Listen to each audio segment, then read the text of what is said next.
לדודי ודודי לי ראש tevis El, and he speaks at length about Melech Basada. And the second mimer, he talks about Haroi B'Sheshanim. The idea is primarily about Limud Torah, in addition to the idea that Yud Gimel Misarachmim, the Sheshanim, is talking about the 13 petaled rose. The idea that the Limud Torah has the idea of 13, the 13 Midas Shator Nedresh Behem.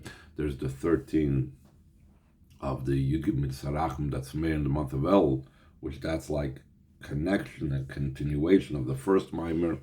And the Rebbe spoke at length about how the first mimer is the klal, talking about the Melech Basada, talking about Yud Gimel Sarachim, that's Meir, that's the klal, that's the general, and then there is the protim, the details.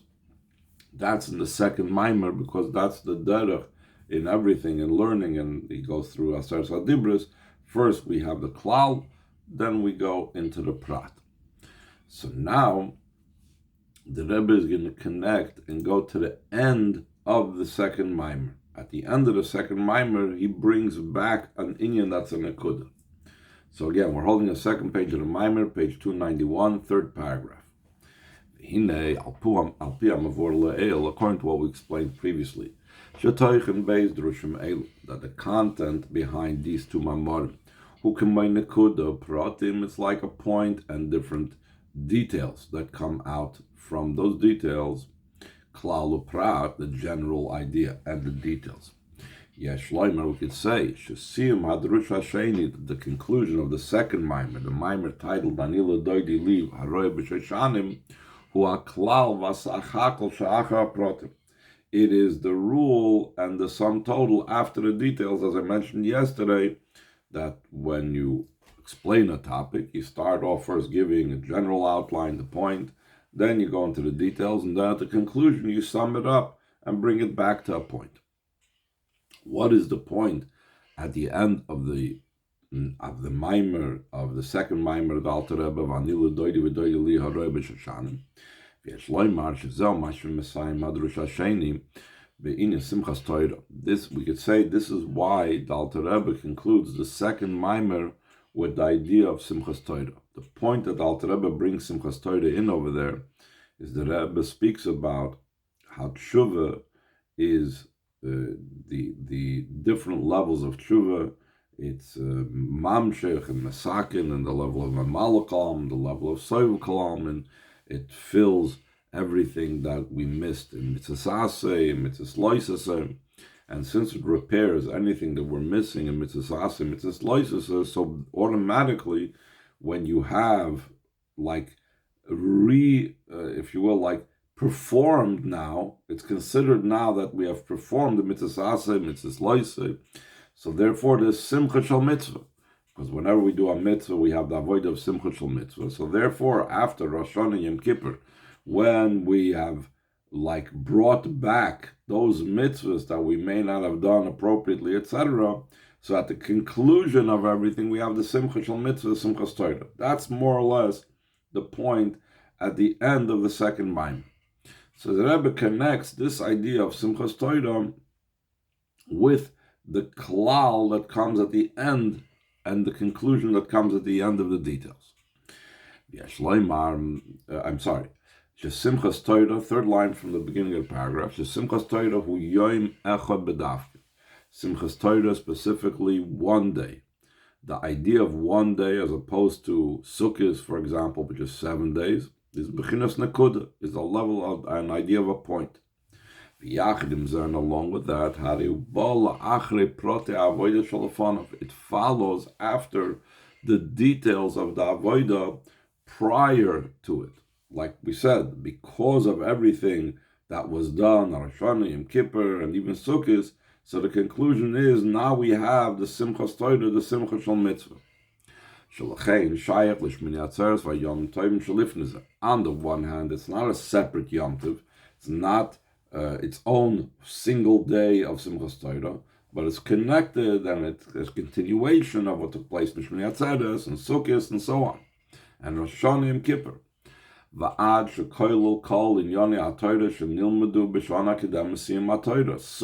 is Simchas Torah connected to the previous. It's not just that the Yom Tov of Simchas Torah is connected to Shmini Atzeres and Sukkot and the Yom Tovim prior to that. It's connected to the entire year prior to that. Because what is the simple idea of Simchas Torah? We are celebrating, we are being joyous in the conclusion of the Torah. On Simchas Torah, we conclude reading V'zois HaBracha. We conclude the entire Torah that we've been reading a whole year. So that means the Simchas Torah is connected to all the Torah that we've been doing for the last year. When Nimtza comes out, Sheba Yom Echad Simchas Torah, which is Klal, Nechalalim Kol Prate Avodah D'Chol Hashana. One day, one point, the Klal of one day of Simchas Torah includes in it all the details and all the specifics of Avodah, not just of Tishrei, which is Klal Chodesh Klali and contains all different types of Avodas. It includes the entire Torah that we read the whole year. So that means it includes that final point, if you will, includes the entire Avodah that we did the rest of the year prior to that, or the entire year.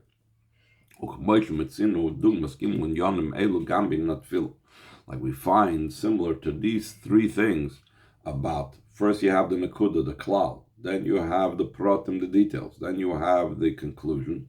We find this also in davening. It's appropriate to say before davening, like we have in our Siddur, that I accept upon myself the positive commandments of loving my fellow as myself. Mamish, like yourself. That's the general thing. That is like the underlying basis and foundation, and everything else results and comes out from that. And that's the foundation upon which davening stands, like we explain in different places in Chassidus. And after the klal of V'ahavta l'reach kamocha comes all the details of davening. Afterwards comes the conclusion and the end of davening. But tzaddikim will praise your name, and those that are straight will sit and be settled by your face. When and what era is this referring to? The koy ala gula mitzvah shleimam, that it's referring to the time of the true and complete geula, ba'ofen the esponecha, in a way that we are with your face, pnei alai v'chaneni, that we're talking about that Hashem should turn to me and do kindness to me, have mercy and do favor to me, etc., etc. So that is like the conclusion and the sum total of the entire davening, the time of the geula. And this should be done out of a joy that breaks through all the boundaries. That's what Mashiach's time is going to be like. So, the same way, we have the entire avodah of the klal of prat, of the person's service and so on, is also concludes with the idea of simcha, top of page 292. Since the joy of Simchas Torah is in a very high level, the same idea that we're talking about now, the idea of simcha that breaks through all barriers, because the simcha of Simchas Torah is so powerful, that's why it reaches all the way to the feet. There's other times of the year where we have a mitzvah of simcha, or we have ideas of simcha. Right before Simchas Torah, there is the Simchas Beis HaShe'eva. It says, whoever didn't see Simchas Beis HaShe'eva did not see any simcha miyamav, and yet we don't see that it's something that's like Simchas Torah that completely permeates to the lowest level, which is the idea of dancing with the feet. There might have been some dancing by Simchas Beis HaShe'eva by the heads, but another place that Rebbe points out that it's for all the people. That's something by Simchas Torah. Like it's the well-known statement of my father-in-law, that the mitzvah of the day of Simchas Torah is joy. Every Yom Tov, or almost every Yom Tov, in addition to the laws of Yom Tov davening, Yom Tov Kiddush, etc., and prohibitions, things we're not allowed to do on Yom Tov. In addition to that, there is almost all of the Yom Tovim has the unique mitzvah. Rosh Hashanah is Shofar, Sukkah is about the lulav and Sukkah, Pesach is about chametz and matzah, etc. What's the Yom Tov of Simchas Torah? Yom Tov Simchas Torah, we don't sit in the Sukkah, we don't shake the lulav. The mitzvah of the day, that's the Simcha. But what type of Simcha? There's different levels of Simcha. Not just Simcha by song and Simcha over wine, which we many times bring the Maimer Chazal. Ein Simcha el al yayin, that whenever they have to recite a shir, it has to be done on wine, because that's the idea of Simcha. But the Simcha of Simchas Torah doesn't just suffice with the idea of song and wine, but it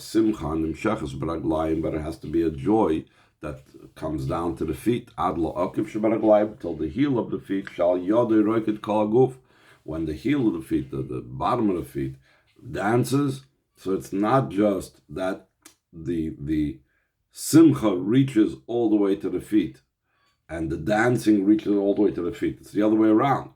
By the feet dancing, it causes all the other parts of the body to dance. So in other words, the simcha is so powerful that it reaches to the feet, and now the feet is like the initiator and the trigger for the simcha of the rest of the body.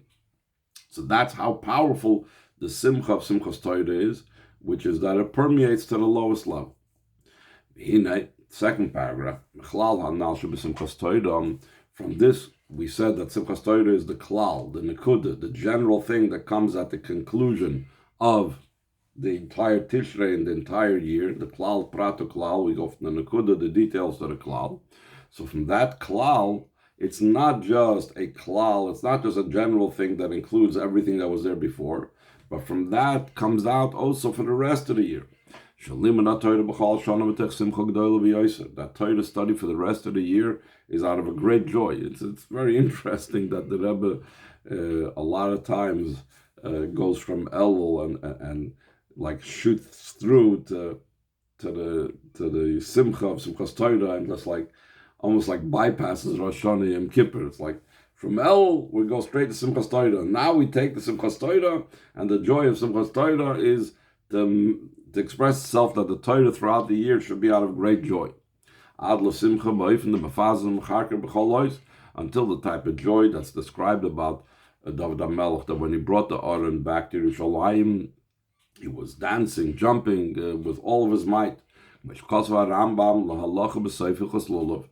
Rambam writes La'aloch at the end of Hilchos Lulav, which is, again, it's the Simcha of Sukkot and Lulav and so on, that he discusses over there a lesson not just about the Simcha of Sukkot, but he gives us a general guideline about how valuable and important and crucial Simcha is in our service of Hashem. That the Rambam writes, that avodah of joy is a great avodah, it's a powerful avodah.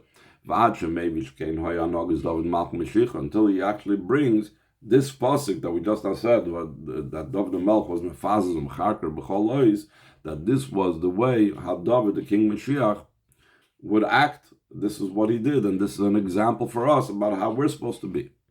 That the Rambam brings from there that we need to be joyous in all mitzvahs.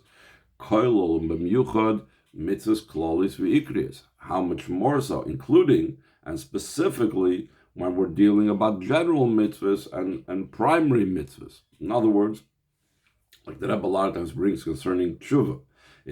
Since tshuva is like a huge mitzvah, to put it mildly, because it's misak and all the mitzvahs, so it's the simcha over there by tshuva has to be even greater than a regular simcha.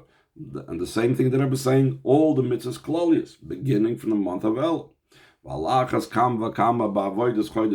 much more so when it comes to the service of the month of El. It's the month of taking an accounting for the previous year. And the Rebbe wants to bavar, and you make an accounting of the previous year, you might start feeling down. So the Rebbe is saying, no, it's an avoida ikris. The making an accounting of the entire year is like he's soon going to explain, to fix up everything that's lacking and missing. So if it's that's a great, great mitzvah. So if in every mitzvah we have to be joyous, so the accounting of El also has to be in a joyous way. Also the avoid of the accounting of the month of El has to be out of great joy. Because when he makes a correct calculation, he makes a righteous calculation, so then that will fix up and that will fill all that was lacking. In other words, the Rebbe says in other places that we're not just talking about charot ala over, for example. Tshuva has two components: charot ala over, regret for the past, to kabbalah haba, and accepting for the future. We're not just talking about one without the other. Charot ala over, without kabbalah haba, regretting the past. It says the Chazal say Rishoyim malei b'charotas. The Rishoyim are filled with regrets. People are always regretting things. They regret that, eating that food that gave them indigestion or whatever. But you got to resolve to be careful what you eat. The same thing, the regrets of the past is something that leads a Yid to do what he's supposed to do and to fill up any deficiencies. And not just filling up any deficiencies, but even more so. Moisef Shleimus Avidasi, he adds perfection and completion to his avodah to do even more than he was doing before. It shouldn't just be that it should be the sufficient for what he's lacking, which is the expression that the Torah uses concerning giving tzedakah to a poor person, that if he's used to having, he's a rich person that fell on hard times, and he's used to having a horse and a runner in front of him, so he's supposed to supply him with that. That's what he's deficient. So the same thing, we're not just talking about a person filling the deficiencies in his avodas Hashem, in this concerning the deficiencies in avodas Hashem. Again, the Rebbe is playing off that thing that the Chazal say, you only have to give the poor person enough to fill what he's lacking. If he's lacking even a horse and a runner, fine. But you don't have a chiyuv to make him rich. But in this case, concerning the tshuva, and he's fixing up whatever he was missing before, it's not just he's fixing up and filling anything that he was lacking, but even more so, he is bringing a state of riches. That's the ultimate idea of a righteous accounting. That you are, in other words, the purpose of the accounting is to bring to a much greater state than before. Again, even a businessman that's making a cheshbon, what's going on, is not trying to see, oh, I lost so much money, woe is me. No, he's making this calculation, he's making this accounting because he wants to improve his business, he wants to bring himself and the business to a better place than even before any of the losses. And all matters of service, when many Yidden join together doing it, so this adds power in the avodah. Canal, like we said before, it's appropriate to say before davening, I accept upon myself the positive commandment of Haftarach Kamoicha. So the Rebbe explains, like I said, there's many places where the Rebbe explains the importance and the reason why we are makabel on ourselves, obviously Yisrael before davening, but here the Rebbe says a very practical thing, that we do something together with a group of people. It is much stronger, it's much easier, and it empowers us to do more. This is what the Rebbe always says about the mile of a fabrengen and the resolutions and achlotas taken by a fabrengen, because when you take achlotas together, you make resolutions together, each shrei yomer chazak, it doesn't even have to be yomer. The very fact that we're doing it together as a community, that strengthens us. So all of these things are strengthened because we're doing it, the Elo avoida, not I an individual and another person individual, we're doing it together out of obviously Yisrael. The Rebbe says in the last paragraph, through speaking and learning a lesson from all this, especially through doing this in action, and how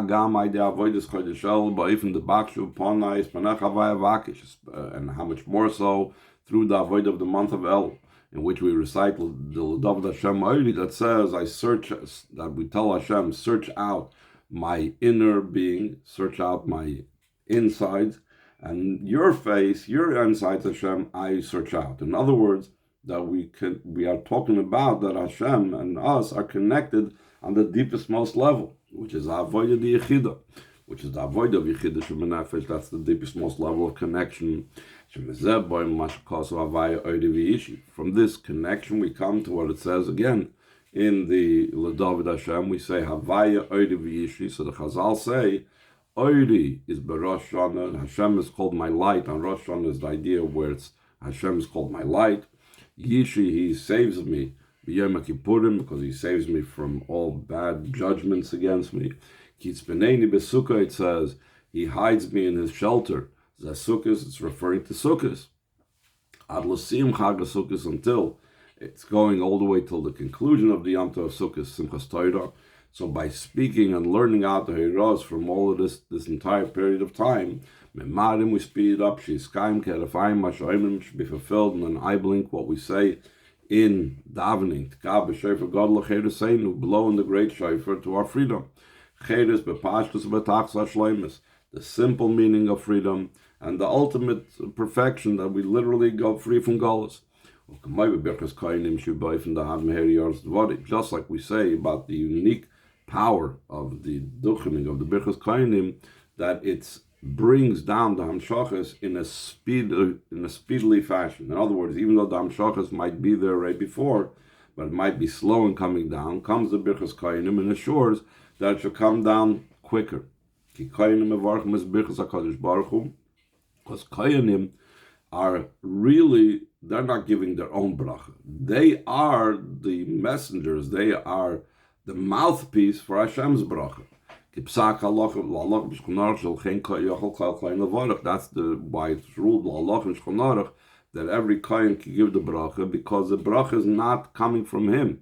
If we come from him, so you say, is he a tzaddik? Is he a big person that he can give brachas? But since the bracha is not coming from him, he's just a mouthpiece for Hashem. Until it comes where it says at the conclusion, after Birchas Kohanim, and I will bench them, that Hashem gives his seal of approval and says, I will bench the Yidden, in actuality, not just that the Kohanim say, Yivorech Hashem, that the Kohanim say that Hashem should bench you. So Hashem afterwards concludes, says, Ani avorachem, I will bench them in actuality. V'loi ikvan afil keherfayin, top of the last page. He did not delay them even an eye blink. V'gula mitzvah shleima, in the true and complete redemption, the achida aklal shechol der kula, through the general yechida of the entire generation, which is Mashiach, followed on the footsteps of the yechida of the Yid being connected with Hashem's very essence. In the conclusion, bracha v'yiratzin should be the will of Hashem, shema'adibur b'chol inyanim elu yu kol inyanim b'pashtas, from speaking about all these matters, all these things should be literally, mamat masarat tvachim, below 10 handbreadth, v'shat echad, v'rig echad, in 1 hour, in 1 moment, sheyeh havaya oirev yishi b'chol apratim, should be, havaya should be my light and my salvation and all the details, especially in the most general thing, in the most specific matter, in the most inner matter, until the innermost level of the innermost level. It comes down here below, becomes revealed below 10 handbreadths. Should be revealed in all matters of the world.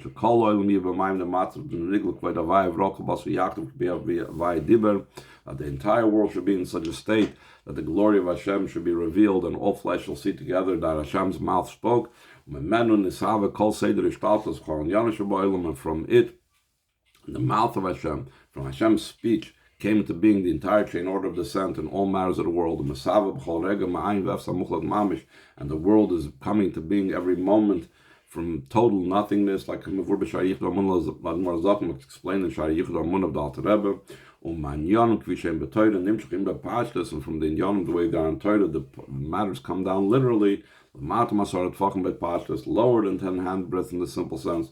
We see all this with the eyes of flesh, in 1 hour, in 1 moment, mamash.